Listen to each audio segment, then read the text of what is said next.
सभी को नमस्कार। आप सभी का स्वागत है हमारे यूट्यूब चैनल अंडरस्टैंडिंग बेसिक्स में। इस वीडियो में क्या करेंगे, इस वीडियो में बेसिकली हमारा जो चैप्टर है पीस, उसका जो लास्ट टॉपिक है कंटेम्परेरी चैलेंजेस, उस टॉपिक को हम अंडरस्टैंड करेंगे। तो क्या करना है बेसिकली, इस टॉपिक में हमें कुछ सर्टेन चैलेंजेस के बारे में बताया गया है कि आज के टाइम में क्या क्या चैलेंजेस है जिसकी वजह से कहीं ना कहीं पूरी दुनिया में हम पीस लेकर नहीं आ पा रहे हैं। और साथ ही साथ हम कुछ सर्टेन स्टेप्स को भी देखेंगे कि कौन कौन से ऐसे स्टेप्स हैं जो हमने लिए हैं ताकि दुनिया में क्या आ सके, पीस आ सके। और साथ में फिर हम क्या करेंगे, ये दोनों चीज़ें कवर करने के बाद फिर हम कंक्लूड करेंगे अपने पूरे चैप्टर को। ठीक है, चलिए शुरू करते हैं, अंडरस्टैंड करते हैं दिया क्या हुआ है। While the United Nations organization has several noteworthy achievements to its credit, it has not succeeded in preventing and eliminating the threats to the peace. सबसे पहला जो चैलेंज हमें बताया गया है वो है यूनाइटेड नेशन की फंक्शनिंग से जुड़ा हुआ। ठीक है, क्या चैलेंज है? तो ये बोल रहा है कि भले ही हम ये कह दें कि यूएनओ का मतलब क्या है, यूनाइटेड नेशन ऑर्गेनाइजेशन। ठीक है, यूएन। तो जो यूनाइटेड नेशन ऑर्गेनाइजेशन है उसने बहुत सारे कुछ काम अच्छे किए हैं, बहुत सारी अचीवमेंट्स हैं। जैसे कि अगर हम गिनाना चाहें तो सबसे बड़ी अचीवमेंट तो ये है कि कोई थर्ड वर्ल्ड वॉर नहीं हो पाया। क्यों नहीं हो पाया? क्योंकि हमारे पास यूनाइटेड नेशन जैसा एक इंस्टीट्यूशन है जिसमें अगर कंट्रीज़ के बीच में कोई डिस्प्यूट होता है तो वो क्या करते हैं, वो उस डिस्प्यूट को यूनाइटेड नेशन में रिजॉल्व करवाने की कोशिश करते हैं। ठीक है, वहाँ पर बातचीत के ज़रिए, डिस्कशंस के ज़रिए, डिबेट्स के ज़रिए कोशिश करी जाती है कि जो कन्फ्लिक्ट्स हैं कंट्रीज़ के बीच में वो रिजॉल्व हो सके। ठीक है, तो ये वन ऑफ द अचीवमेंट हम लोग कह सकते हैं। तो ये अचीवमेंट तो है, लेकिन फिर भी हम ये नहीं कह सकते कि यूनाइटेड नेशन बहुत ज़्यादा सक्सेसफुल हो पाया है जितने भी थ्रेट्स हैं पीस के प्रति उनको एलिमिनेट करने में। ठीक है, क्या क्या कमियां हैं यूनाइटेड नेशन की फंक्शनिंग में, चलिए उसको अंडरस्टैंड करते हैं कि आखिरकार क्यों ऐसा है, यूनाइटेड नेशन सारे तरीके से सक्सेसफुल नहीं हो पाया। Dominant states have asserted their sovereignty and sought to shape the regional power structures and international system itself in keeping with their own perceptions and priorities. To this end, they have even resorted to direct military action. क्या कह रहा है कि United nation में कुछ certain dominant states हैं, जैसे P5 states. P5 का मतलब क्या है? P5 का मतलब है परमानेंट 5 मेंबर्स। ठीक है, तो पिछली वीडियो में हमने परमानेंट 5 मेंबर्स को कवर किया था। परमानेंट 5 मेंबर्स के पास क्या है? वीटो पावर है। ठीक है, वीटो पावर का मतलब क्या है कि वो अगर कोई प्रपोजल लेकर आता है तो उस प्रपोजल को रिजेक्ट करवा सकते हैं अपनी वीटो पावर का यूज़ करते हुए। ठीक है, तो ये जो डोमिनेंट स्टेट्स हैं उन्होंने क्या करा है, उन्होंने बेसिकली अपनी परसेप्शन, जो उनकी अपनी परसेप्शन है, जो उनका अपना इंटरेस्ट है, उसको यूनाइटेड नेशन में परसू किया है। एग्जाम्पल ले लेते हैं, चीज़ें क्लियर हो जाएगी। जैसे फॉर एग्जाम्पल, इंडिया और अमेरिका जब किसी पाकिस्तानी टेररिस्ट को ब्लैकलिस्ट करवाने के लिए यूनाइटेड नेशन में प्रपोजल डलवाते हैं, यूएनएससी में प्रपोजल रखते हैं, तो क्या होता है, चाइना आकर के, क्योंकि चाइना पाकिस्तान को सपोर्ट करता है, तो चाइना क्या करता है, चाइना वीटो पावर का इस्तेमाल करता है और ब्लैक लिस्टिंग ऑफ टेररिस्ट से, एक तरीके से ब्लैक लिस्टिंग होने से एक प्रिवेंट कर देता है। ठीक है, तो क्या हो रहा है, बेसिकली यहाँ पर जो वीटो पावर है उसका मिसयूज़ हो रहा है अपने इंटरेस्ट के लिए, कि चाइना सपोर्ट कर रहा है पाकिस्तान को, क्योंकि चाइना बहुत ज़्यादा इन्वेस्टमेंट कर रहा है पाकिस्तान में। ठीक है, मिलिट्री वेपन्स प्रोवाइड करता है, हर तरीके से पाकिस्तान के इंटरेस्ट को सपोर्ट करने के लिए डिफेंड करने कौन आ रहा है, वहाँ पर चाइना आ रहा है। ठीक है, इसलिए इतनी ज़्यादा दिक्कतें आ रही हैं ब्लैक लिस्टिंग ऑफ टेररिस्ट में। ठीक है, ये तो एक एग्जाम्पल हुआ। दूसरा एग्जाम्पल ले लो, अमेरिका क्या कर रहा है, अमेरिका जब भी कोशिश करता है कोई ऐसा प्रपोजल लेकर आने की कि हम, जो रशिया ने करा है यूक्रेन के ऊपर, वो चीज़ गलत है और उसके खिलाफ कुछ सर्टेन एक्शन अगर लेने की बात करी जाती है, उसके लिए कोई प्रपोजल लेकर आता है यूएस, तो चाइना फिर से डिफेंस में आ जाता है। ठीक है, चाइना फिर अपना जो वीटो पावर है उसको यूज़ करता है। ये सारी चीज़ें क्या हो रही है, ये सारी चीज़ें हम देख रहे हैं कि जो P5 कंट्रीज़ है, जो डिसीजन मेकिंग कंट्रीज़ है यूनाइटेड नेशन सिक्योरिटी काउंसिल में, वो खुद डिवाइडेड है, वो खुद अपने इंटरेस्ट के लिए काम कर रही है।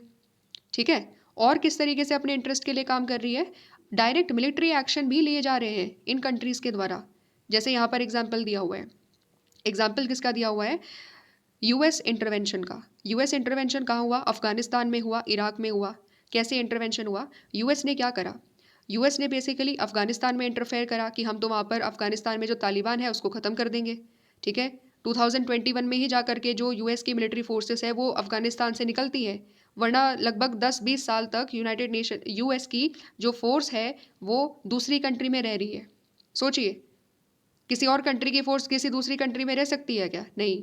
बट अमेरिका है सुपर पावर, ठीक है, तो अपनी पावर का इस्तेमाल अपने इंटरेस्ट के लिए करेगा, और अमेरिका ने यही चीज़ करी, ठीक है। और क्या किया? इराक के ऊपर अटैक किया। इराक पर अटैक क्यों किया गया? Just because of the reason कि यूएस को लग रहा था कि कहीं इराक जो है न्यूक्लियर पावर ना बन जाए, ठीक है। ऐसा बोला जा रहा था कि यूएस कह रहा था कि इराक जो है आने वाले टाइम में न्यूक्लियर वेपन का मिसयूज़ कर सकता है। उस चीज़ के नाम पर इराक के ऊपर भी अटैक किया गया। तो ये क्या देख रहे हैं हम ये देख रहे हैं कि जो पावरफुल कंट्री है ना, वो यूनाइटेड नेशंस के जो रूल्स हैं, रेगुलेशंस है, उसको मानते ही नहीं है, ठीक है। यूनाइटेड नेशन आया था शांति लेकर आने के लिए।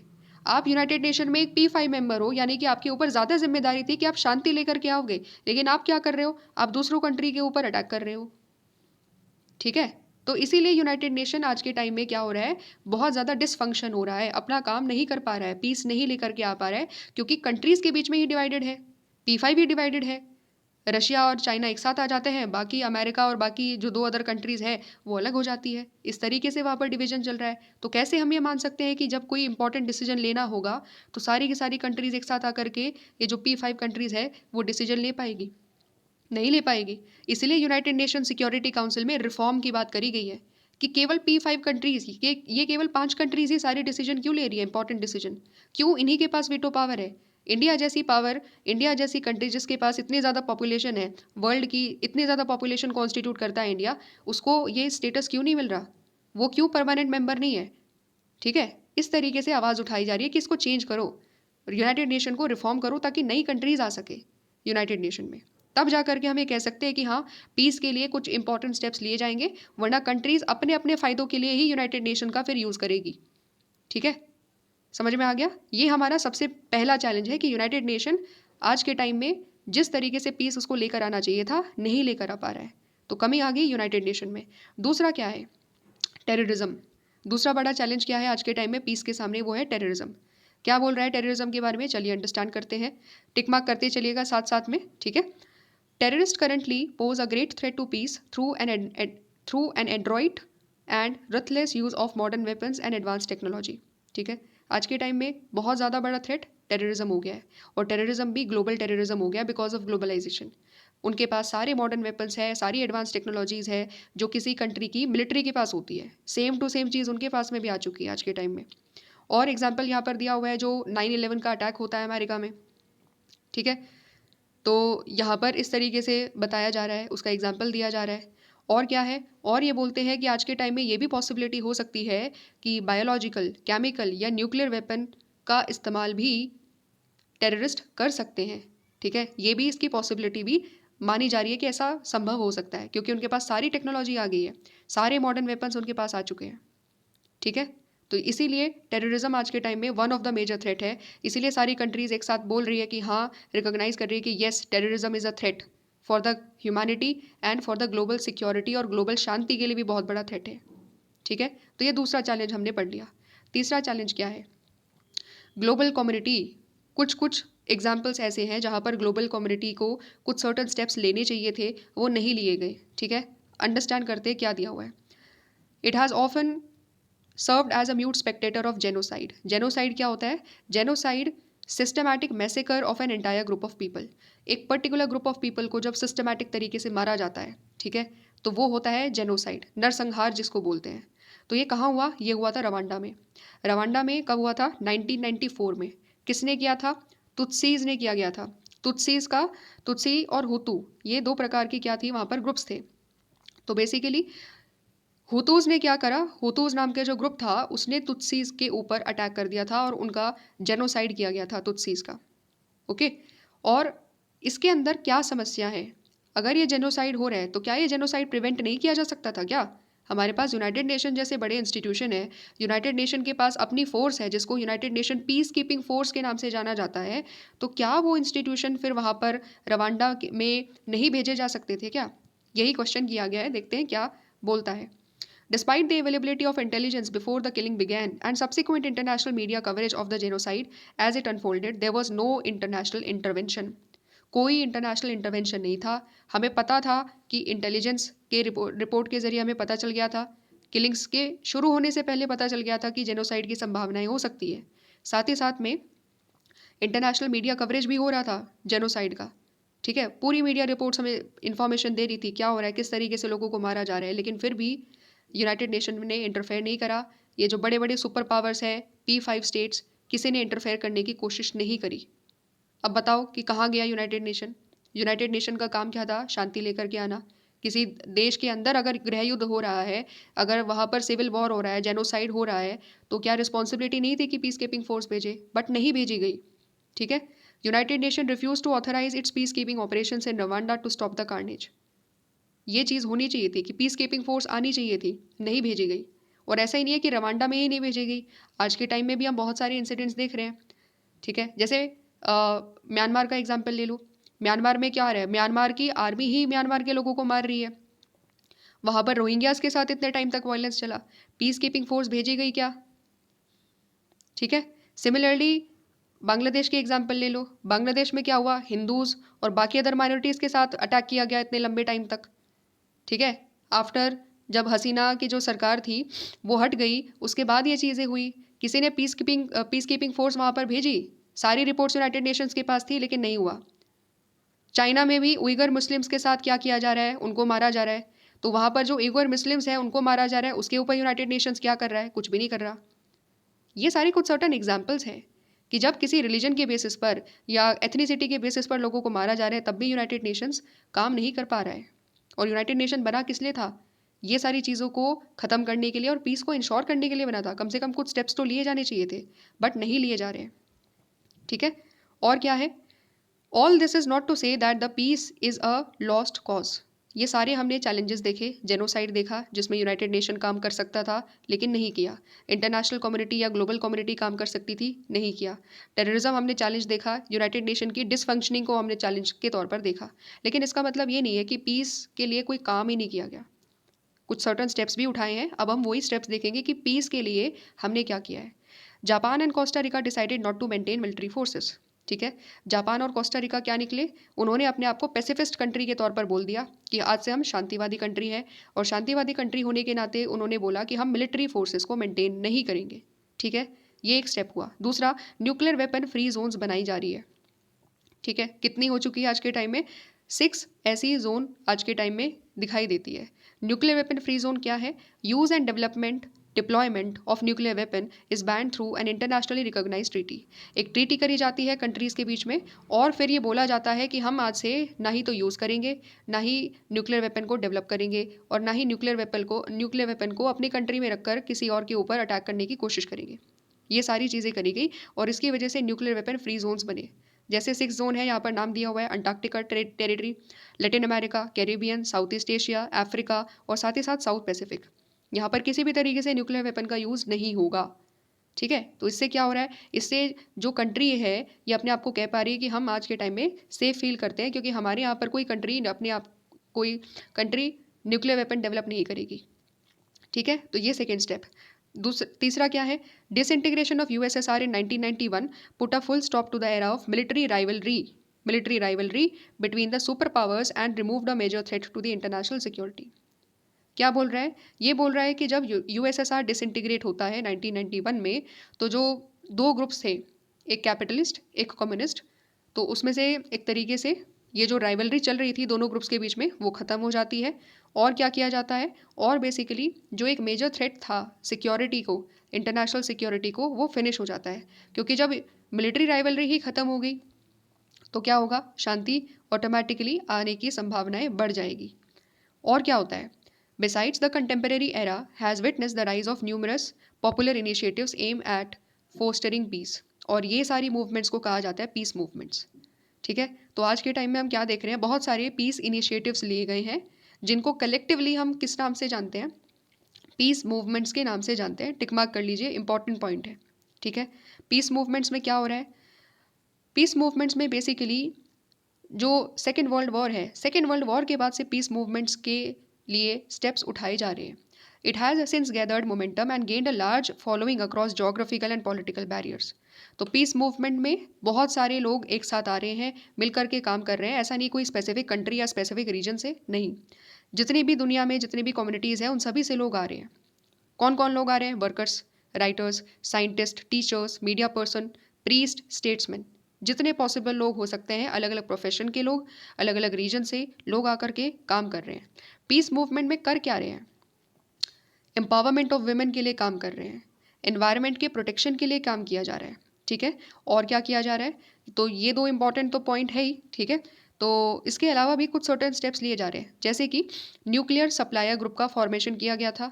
ये क्या इंश्योर करता है? ये इंश्योर करता है कि न्यूक्लियर वेपन का यूज़ पीसफुल यूज़ के लिए ही होना चाहिए, ठीक है। न्यूक्लियर टेक्नोलॉजी का केवल पीसफुल यूज़ हो सके, इस चीज़ के लिए न्यूक्लियर सप्लायर ग्रुप का स्टैब्लिशमेंट किया गया था। और क्या है? और भी कुछ सर्टेन ऐसे ऑर्गेनाइजेशंस आ रही है, जैसे कि एक और एग्जांपल है, ठीक है, ये आपकी बुक में नहीं है बट जनरल इन्फॉर्मेशन के लिए है।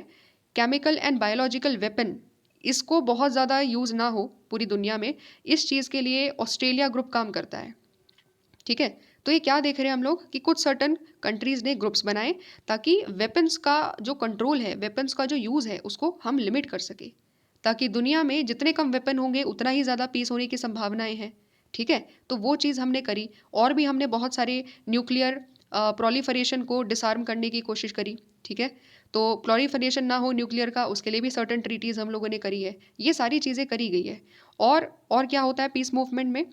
ये जो सारी मूवमेंट हम लोगों ने जो अंडरस्टैंड करी पीस मूवमेंट में, ये the movement has also created a body of knowledge, जिसको हम लोग पीस स्टडीज़ कहते हैं।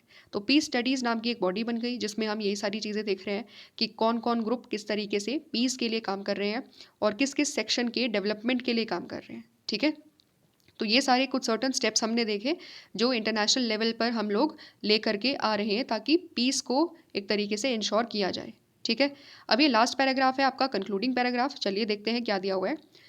In this chapter, we have examined various dimensions of peace, its meaning, the intellectual and the practical challenges it faces, as it also its prospects. ठीक है, क्या कह रहा है? ये कह रहा है कि हमने पूरा चैप्टर पढ़ लिया, उसमें हमने क्या करा? अलग अलग डायमेंशंस ऑफ पीस को हमने समझा।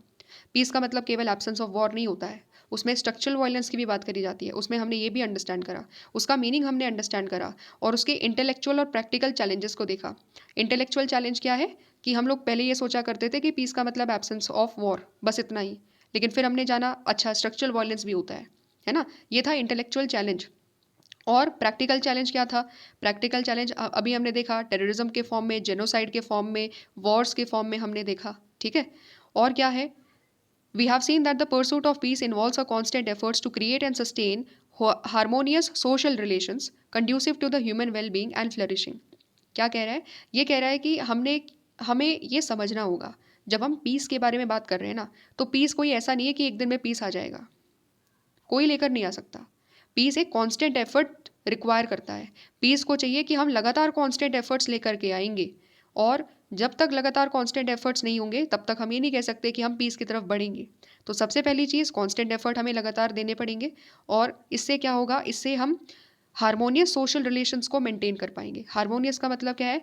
एक मित्रतापूर्वक, ठीक है, पीसफुल तरीके से हम सोशल रिलेशंस को मेंटेन कर पाएंगे, क्योंकि पीसफुल रिलेशंस होगी तभी जा करके ह्यूमन का वेलबींग इंश्योर होगा, और जो ह्यूमंस हैं हम सभी लोग क्या करेंगे? हम सभी लोग डेवलप हो पाएंगे, तभी हो पाएगा, तभी ह्यूमैनिटी फ्लरिश करेगी, जब सोसाइटी में क्या रहेगा? पीस रहेगा। और उसके लिए क्या चाहिए होगा? हारमोनियस सोशल रिलेशंस हमें चाहिए होंगे। सोसाइटी के सारे ग्रुप्स को एक साथ पीसफुल तरीके से एक साथ कोएग्जिस्ट करना होगा, किसी को भी किसी को डोमिनेट नहीं करना होगा, ठीक है। ये सारी चीज़ें होंगी तब जा करके पीस की तरफ हम बढ़ सकते हैं, क्योंकि पीस एक प्रोसेस है, ठीक है। और क्या बोल रहे हैं? इसमें पीस को लेकर आने में कुछ सर्टेन ऑब्स्टेकल्स भी हैं, जैसे कि इनजस्टिस हो रहा है, इंपीरियलिज्म है, स्ट्रक्चरल वायलेंस, किसी भी प्रकार का स्ट्रक्चरल वायलेंस हो, जेंडर के बेसिस पर, कास्ट के बेसिस पर, ये सारी चीज़ें भी एक बहुत बड़ा ऑब्स्टेकल है, ठीक है। लेकिन हमें क्या करना है? हमें इन सभी ऑब्स्टेकल्स को नॉन वायलेंट तरीके से ही डील करना है। The temptation to remove them by using indiscriminate violence is both unethical and extremely risky.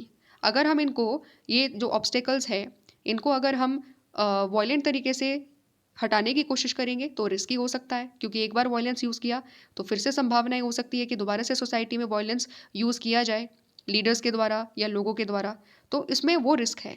इसीलिए हमें क्या करना है? नॉन वायलेंट तरीके से इन ऑब्स्टेकल्स को डील करना है। जेनोसाइड, टेररिज्म, टोटल वॉर, ये सारे क्या है? ये सारे आज के टाइम में चैलेंजेस है, जो हमारे पीस के सामने चैलेंजेस है। और ये क्या करते हैं? ये ब्लर करते हैं the line between civilians and combatants. ठीक है। तो ये जो तीनों चीज़ें हमने पढ़ी, ये डिस्टिंक्शन नहीं करती कि कौन सिविलियन है, कौन आर्मी पर्सन है। ये दोनों को एक तरीके से अफेक्ट करती है, दोनों की लाइफ को अफेक्ट करती है। ठीक है। The quest for piece must inform both the means and the ends of political action. जब हम बात कर रहे हैं कि हमें पीस लेकर के आना है, तो हमें दोनों चीज़ों पर फोकस करना होगा। हमें केवल एंड पर फोकस नहीं करना है, हमें मीन्स पर भी फोकस करना है। इसका मतलब ये हो गया कि हमें अगर ये पीस लेकर के आना है सोसाइटी में, वर्ल्ड में, तरीका क्या होगा? तरीका होगा पीसफुल तरीका। जैसे हमने पीस मूवमेंट्स में विमेन एम्पावरमेंट के लिए काम किया, साथ ही साथ में हम लोगों ने प्रोटेक्शन ऑफ एनवायरनमेंट के लिए काम किया। ये सारी चीज़ें पीसफुल तरीके से करी गई, नॉन वायलेंट तरीके से करी गई। तो यही मीन्स को हमें अडॉप्ट करना है, तभी जा कर के हम अपना जो पीस है उसको एक्चुअली रियलाइज़ कर पाएंगे। ठीक है। आई होप आपको एक अंडरस्टैंडिंग मिली होगी और सिस्टमैटिक तरीके से आपको चीज़ें समझ में आई होगी। ठीक है। तो इस तरीके से जो हमारा चैप्टर है, पूरा का पूरा चैप्टर ऑफ पीस, वो हो जाता है कंप्लीट। अगर एक्सप्लेनेशन समझ में आई हो, वीडियो अच्छी लगी हो, तो लाइक कर सकते हैं वीडियो को, चैनल को सब्सक्राइब कर सकते हैं। ठीक है। मिलेंगे हम लोग नेक्स्ट वीडियो में, तब तक सभी लोगों को नमस्कार।